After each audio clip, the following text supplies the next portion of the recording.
All right. Happy New Year, everybody. It's nice to actually see you. We've got a special one for you tonight on New Year's Eve. Yeah, I'm pumped for this. So this is a live show that we did at the Education Law Association. This is not your typical Ed Law update. So it's Jamie and I, joined by some special guests, giving some of the wild, weird, and interesting stories in education law that happened recently. Yeah. So we were at the Education Law Association annual conference in Orlando back in early November when we recorded this. So like Chris said, we had a panel, we had a live studio audience in not a studio. So yeah, we're going to attempt to bring you this episode with some video because the visuals for a lot of what we talk about There's a lot of visual important gags. Yeah. It doesn't work for an audio medium. No. So we're going to try to give you this sort of special chalk and gavel New Year's Eve episode with some video. And so I hope you enjoy it. And for those listening at home, you'll still get most of the jokes. It's fine. I believe that you can see this if you are listening on Spotify or getting your podcast through Spotify. I believe that there's a video feature there, but this is also going to be up on our YouTube channel. Yeah, just don't watch it while you drive. No, please don't do that. Okay, Happy New Year, everybody, and we'll see you with one of our regular episodes in a couple of weeks.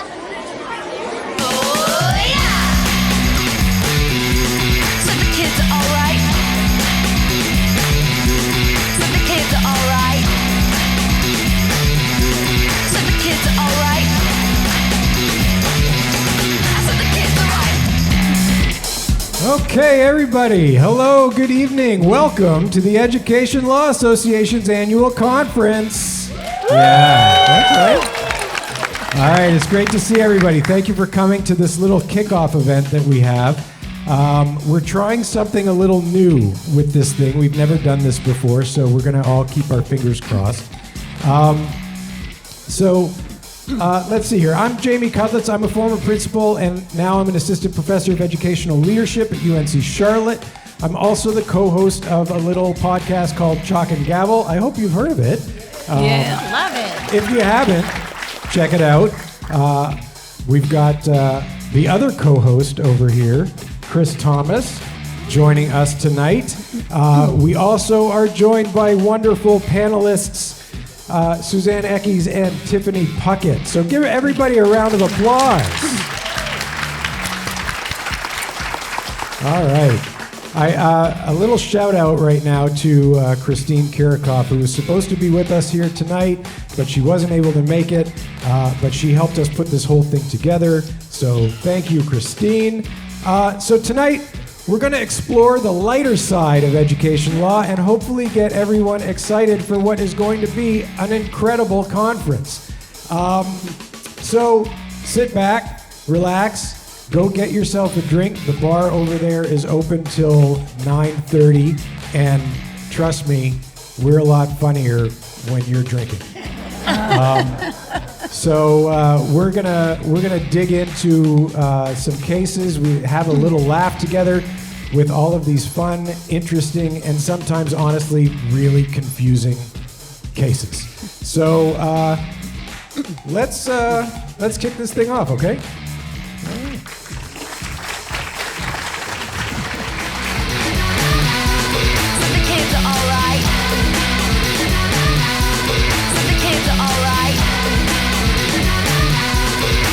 All right.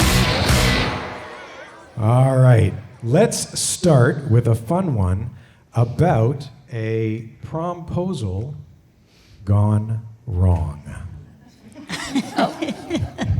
So prom, oh my goodness, we just ended homecoming season, right? With, this past fall, with all of the great homecomings across the country. Well, next in the spring season, we have our students do unique things with prom.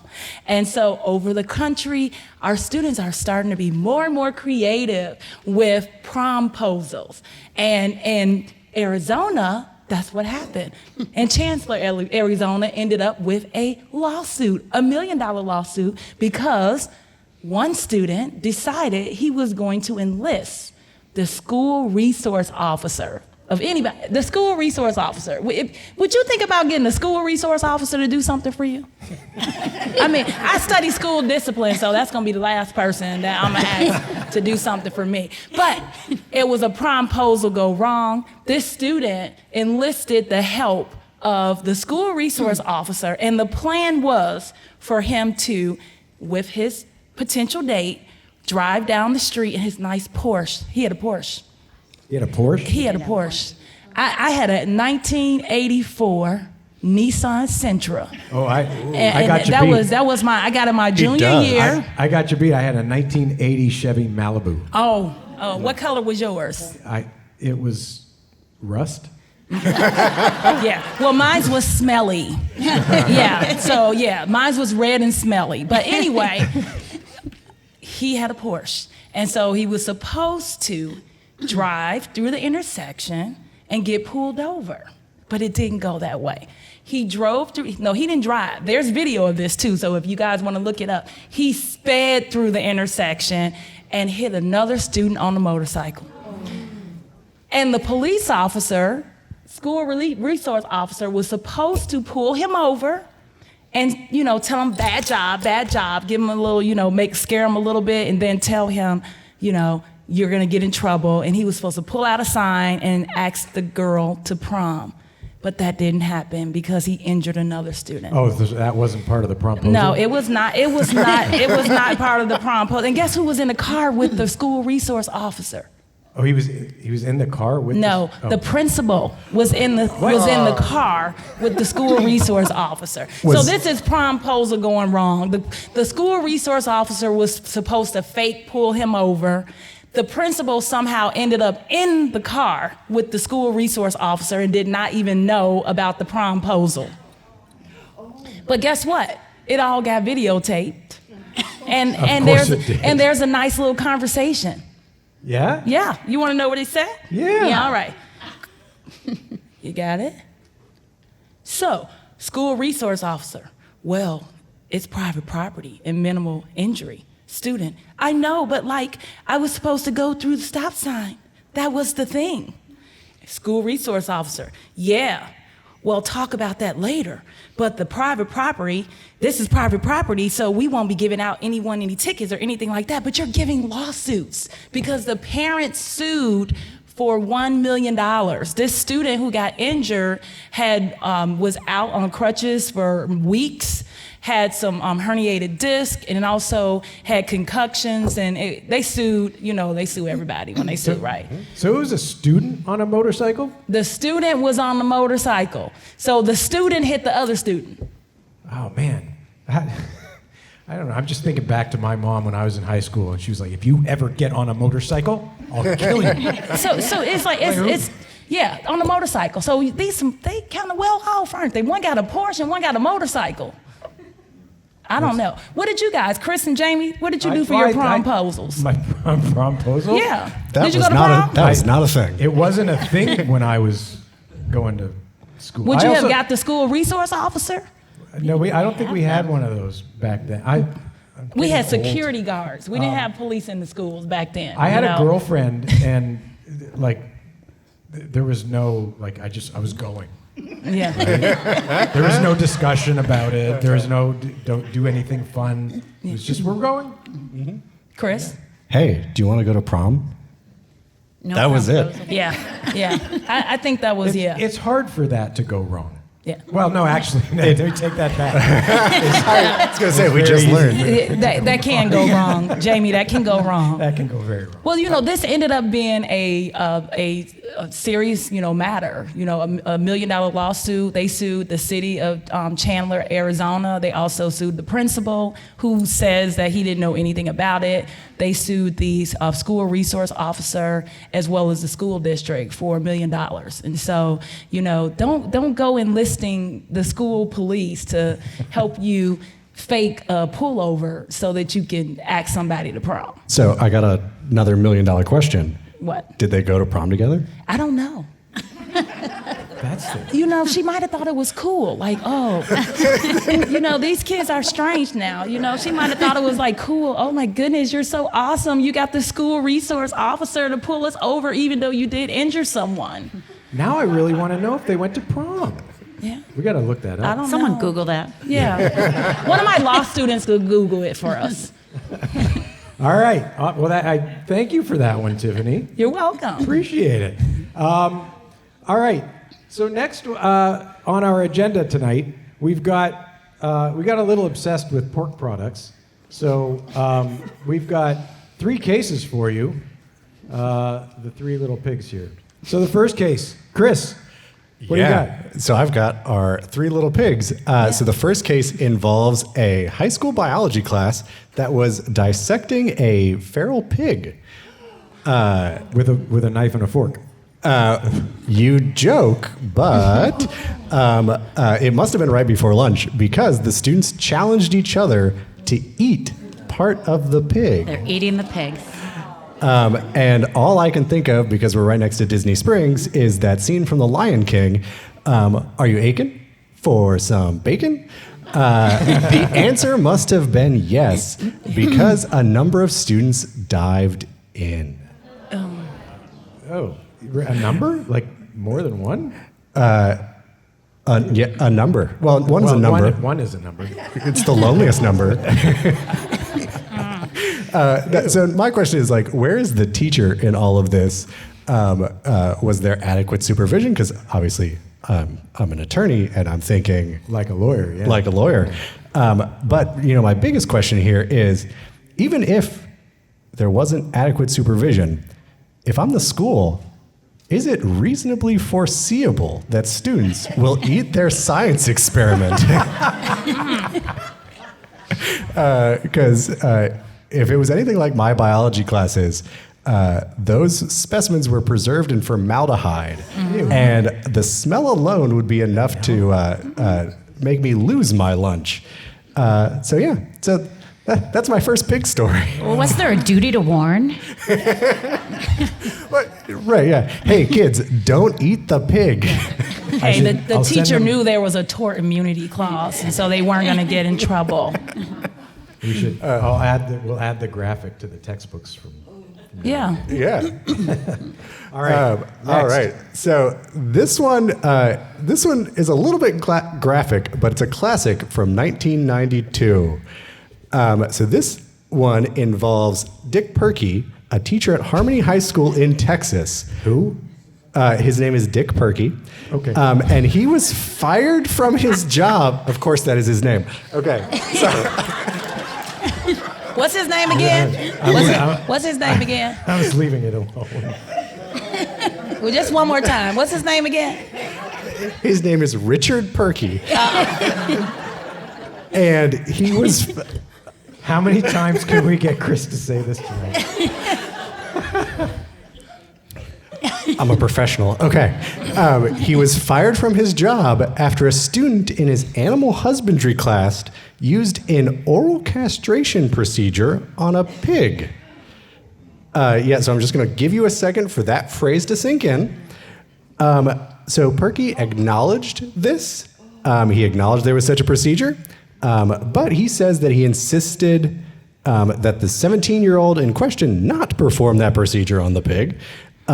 And he did it anyway before it could stop him. Unfortunately, it came out later that he was standing there taking pictures. When asked why it took 7 months to fire this teacher for cause, the superintendent said, "I thought it was a joke."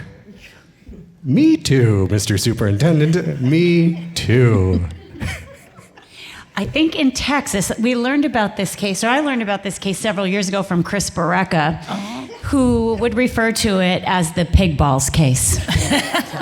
Pig balls. And one more. So this is a more recent one from 2023. In Niles, Illinois, a group of seniors decided it was a fun time for a senior prank. So what did they do? they brought Old MacDonald's farm and set it loose in their Chicago suburban school. So you've got chickens going cluck cluck in the home ec classroom. What could go wrong? Exactly. Yeah. Pigs going oink oink in the auditorium. But the real showstopper was the cow, who apparently escaped the school entirely and terrorized a local neighborhood. Mad cow. That poor girl. She's terrified. The pig's pretty happy. The pig and chicken are happy over there. That's a fun graphic. The slides are very good. Thanks. Was that it to the story? There's nothing else? Nope, that's it. We don't know what happened to the cow.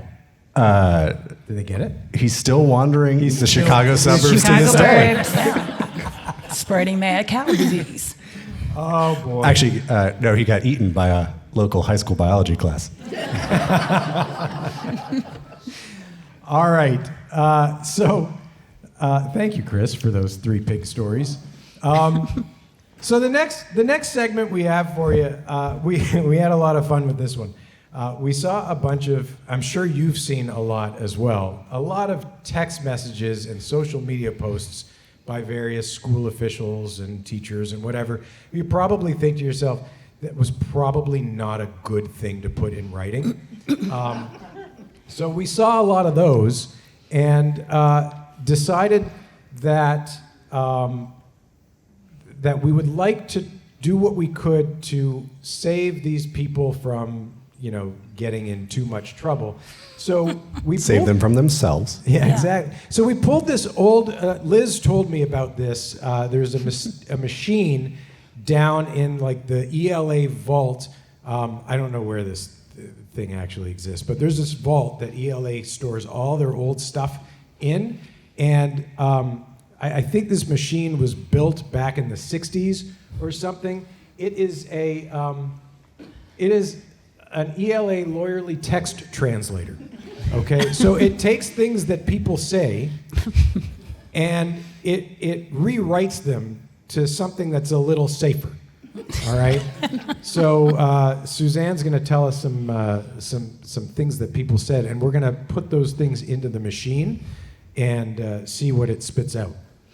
So, Susan Bono always used to talk about writing a book called "You Can't Make This SHIT Up." So these are real cases. You're going to ruin our clean podcast. Okay, rating. this is true. We And can these are cases from the last year or two.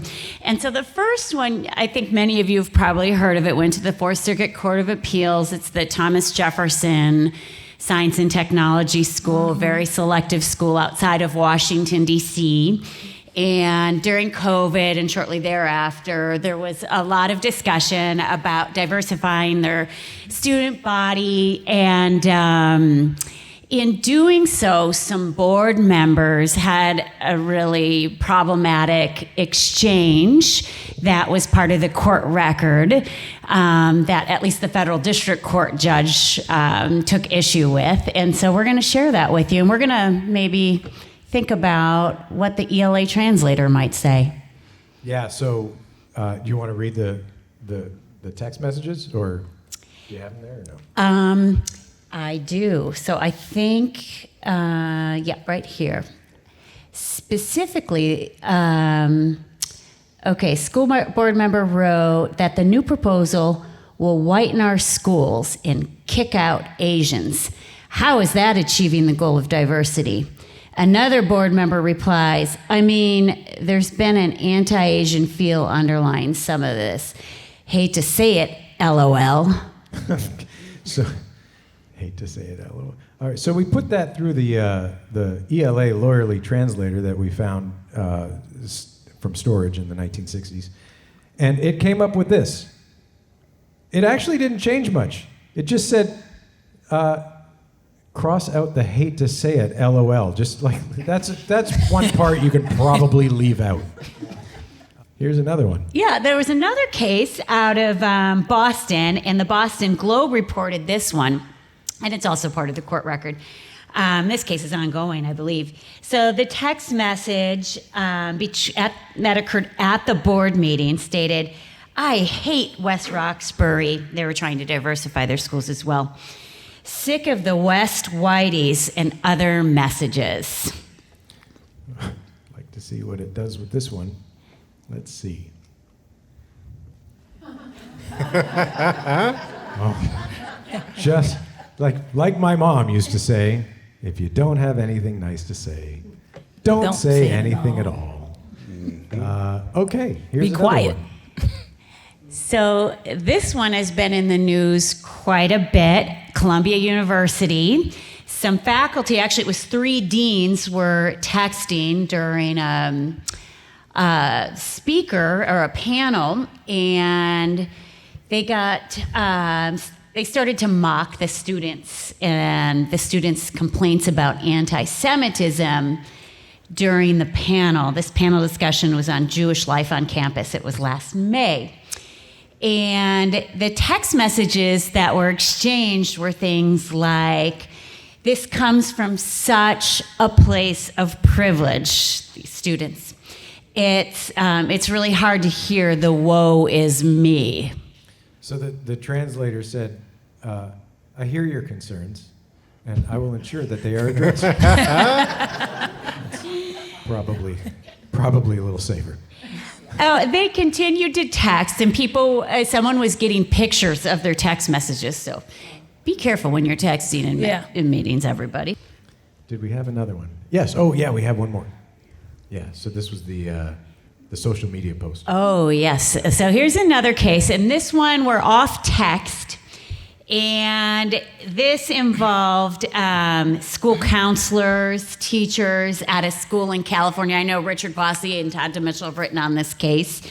And there was a protest, and the teacher emailed the staff about the high rate of absenteeism in her class during these protests. And these quotes were posted right on the high school's Facebook page. And what they were protesting was a day without immigration. So it was a boycott. This school was predominantly Latinx, so there were large walkouts, and we had some really interesting things that were posted on the Facebook page. So a social studies teacher said, "Well, a day without immigrants. As for the public school system, having my class size reduced by 50% all day long only served to support Trump's initiatives and prove how much better things are with all this overcrowding. That's what you get when you jump on some sort of bandwagon cause as an excuse to be lazy and or get drunk. Best school day ever." Yeah. So the text translator Has its work cut out for it. Yeah. It actually did not offer any sort of response. It just gave up. Silence. Delete. Really?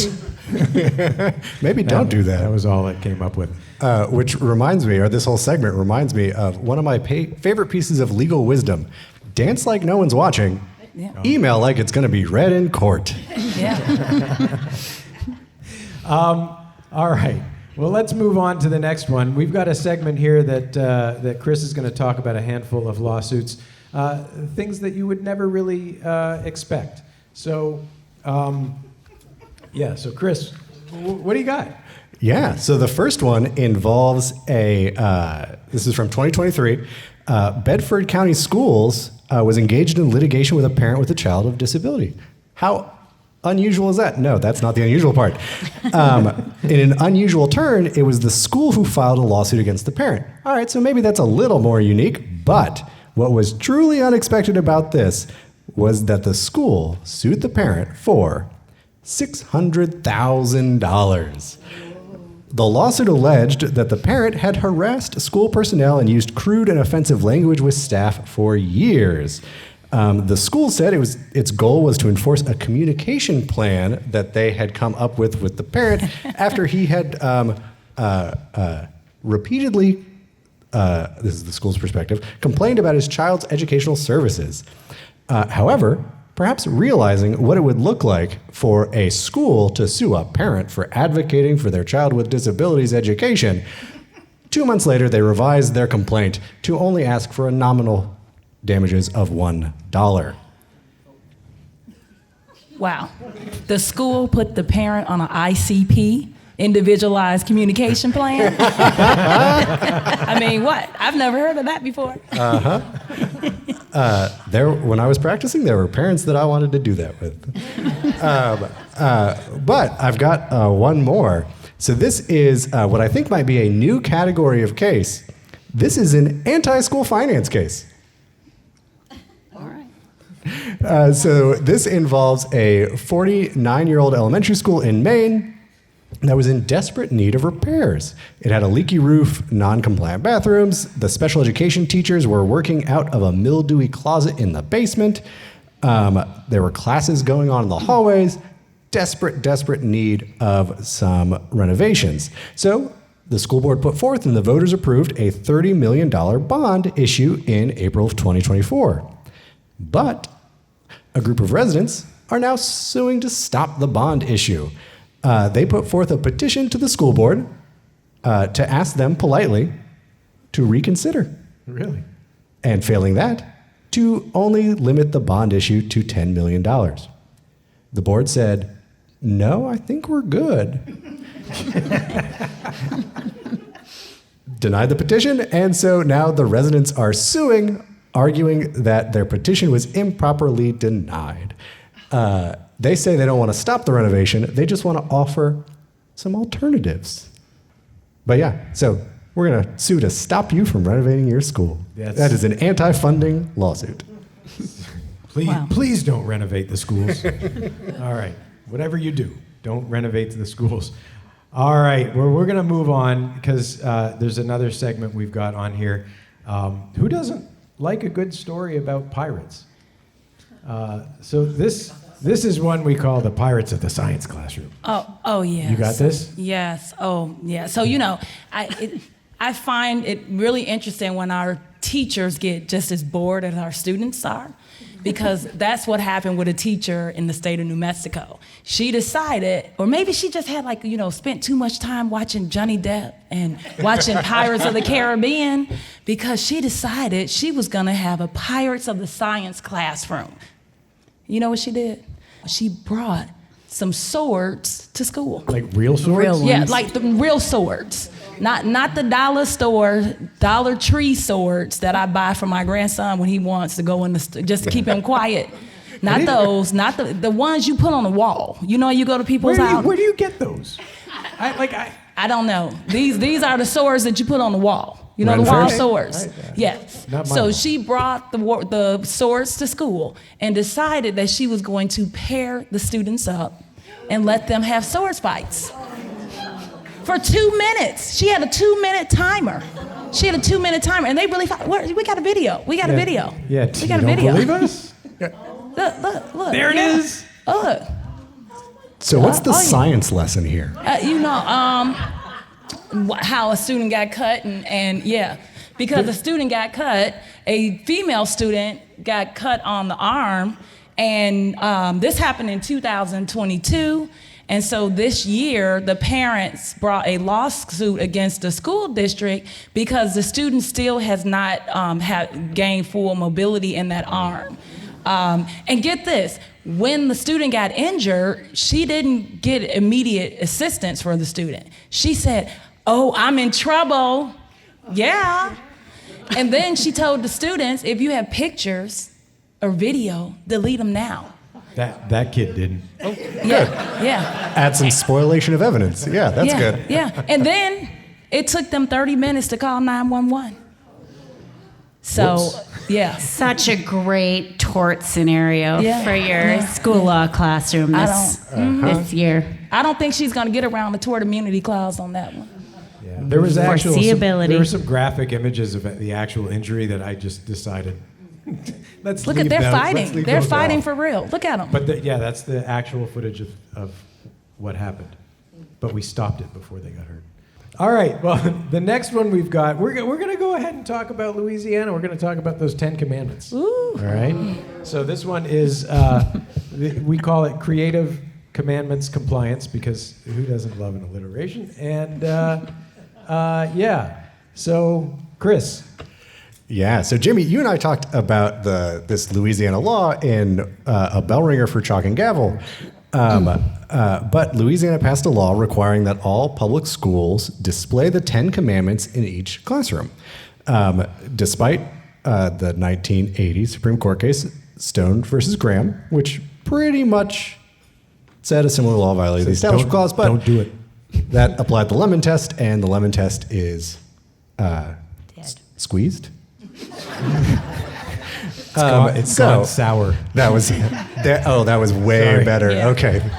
If you haven't listened to Chalk and Gavel, there's a lot of really bad jokes on that podcast. Yeah. We can also edit that, so you're getting the uncropped version. There's going to be a lot of editing on this one. I'm going to be like laugh tracks because there's a lot of stuff that just fell flat. So I got a lot of work to do on this one.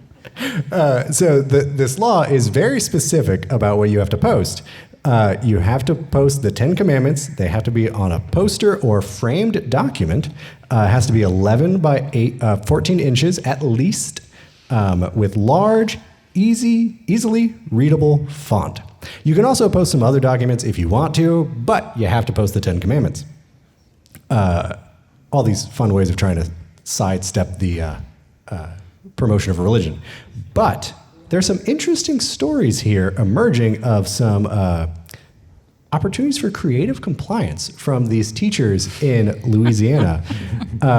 So they are faithfully following these requiremits, though maybe they're not following the spirit of the law. So we've got some examples here. First, if you need a bit more drama, we've got the 10 dual commandments. Who doesn't like Hamilton?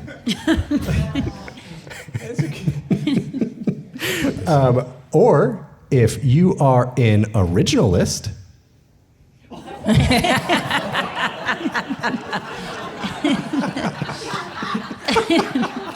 That's nice.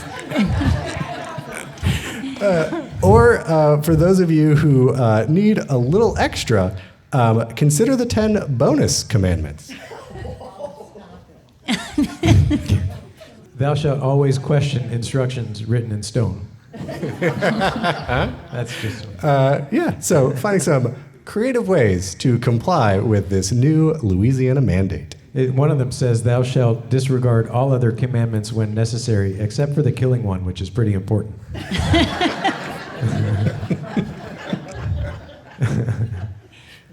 Thou shalt never ban books. That's a good one up there. It'd be fun to see that right up next to the Ten Commandments there.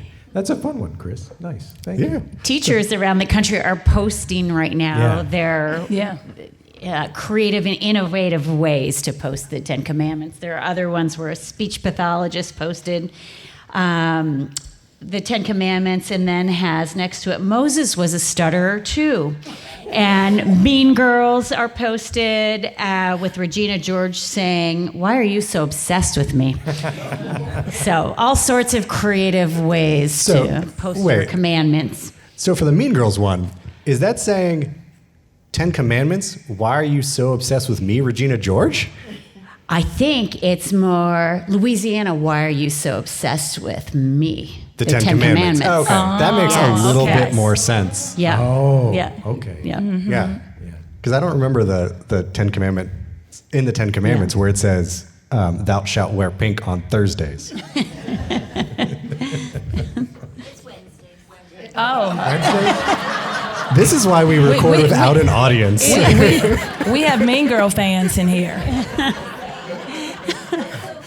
When you say that, It's so fetch. stop trying to make fetch happen. When you say that in your car listening to Chalk and Gavel, I don't hear it. So, All right. Well, we got one more little segment for you. We wanted to talk a little bit about some fun after-school clubs that we came across. So we wanted to share those with you in just a quick little segment that we called "Let's Go Clubbing." Imagine this club. You'll see how it all connects. Hey kids, let's have fun at. This is part of the actual poster. You want to see what the rest of the poster looks This I is like it so really far. posted in the school. Hey! So more of the devil went down to Pennsylvania, I guess, rather than Georgia for our side music. So when permitting outside groups to use school facilities, school personnel, they have to be sure not to discriminate by favoring one group's viewpoint over another. So this school district in Pennsylvania had initially approved an application for the Satan Club to use school facilities, but later reversed course under public pressure. The Satan Club said, hey, you're violating our free exercise rights, our free speech rights. And the federal district court ruled that the students and parents had a right to use the school facilities. Yeah. Oh, this is another actual club. This club, some kids started. It's people who climb trees. Come join this club and play your ukulele. Yeah. We're going to climb trees and play the ukulele. Doesn't every school have that club? We don't have that in Madison. It's very niche. Yes, it is. You went out on a limb for that one. Oh. Well done, sir. Yeah. All right, I think we got one more, right? We do have one more. This one's fun. So I don't know if people remember, well, in Indiana, there was the Church of Cannabis, I think it was called. They said, our sincerely held religious beliefs, we should be able to use cannabis during religious worship. And anyway, after that gained some traction, there were students who wanted to start a cannabis club or a gummy club. Gummy, not your typical gummies, but gummy clubs, or a weed club at their school. That did not go over as well as the Satan Club. That had to be reinstated. Would you say it went up in smoke? That's good. It went up in smoke. All right. We got a lot of work to do before we do this thing again next year. Okay. Well, that's all we've got for you tonight. Like I said, we've got our work cut out for you, for us, for next year, because we got to one up this. So Jamie, which is not going to be hard to do, because decided to set the bar a little low this year. So Jamie, what's our homework? What's the homework? Oh yeah, that's right, because that's what we do on the podcast. Yeah. So my homework is to thank Liz Krimble and Kevin Brady and the rest of the ELA Executive Committee, the members of this conference committee, many of whom are here tonight, for helping put all of this together, from everything from the pre-conference sessions that we had today to this thing tonight, everything that you're going to be a part of for the next couple of days. It's a really fun conference. This organization is fantastic. The people are fantastic. If this is your first time here, please make it a point to introduce yourselves to everybody. It's a great group, and it's going to be a great few days. That's all we got. Thank you all very much for making this happen tonight. And hope you enjoyed it. thanks to the audience. Yeah, thank you for Humoring coming. us. All right. Have a good night, everybody.